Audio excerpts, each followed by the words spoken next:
I'd like to go over the sandbag. Doing sandbag work is unlike any other object in your gym.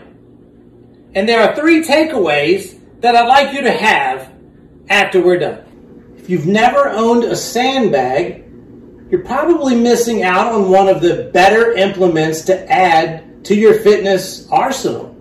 The sandbag has an uncanny ability to match many of the odd objects that we may find in the outside world. And that gives us an opportunity to work with an object that is not as symmetrical as a barbell or dumbbells.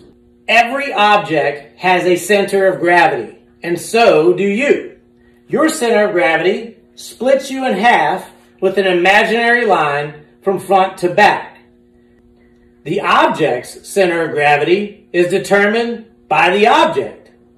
Whenever we're lifting something heavy, we always want to try to make sure that the object's center of gravity stays as close to our center of gravity as possible. So takeaway number 1 is to align your centers of gravity. Unlike a barbell or a dumbbell, sand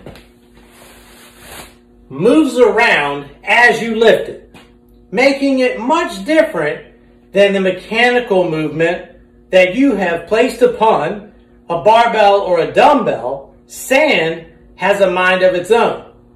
Takeaway number 2 is that sand is dynamic. Before I go over takeaway number 3, I'd like to go over how to simply lift the sandbag. Matching centers of gravity, I'm going to actually have the sandbag between my feet. I want there to be more sand in front of my hands than behind, and that's going to help once I get it into my lap. Get your hands as close together as you can under the bag. With a tight back, lift with straight arms to clear the knees. Once positioned in your lap, resist the urge to bring the bag to you. Instead, go to the bag. Clamp one hand over the other arm if possible. Cinch it close to your chest so that it can take over the power of your body. Extend upward explosively to make the bag do the same. It's important to train properly at the lighter weight. This will really pay off when the weight gets heavier. Now I have an 80-pound sandbag. Takeaway number 3 is to make sure that you use the exact same technique on the heavier weight that you use on the lighter weight.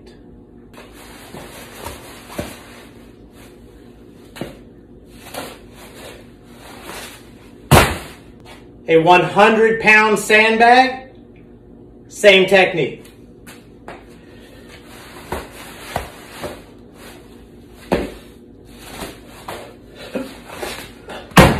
A 150-pound sandbag with a different shape, same technique.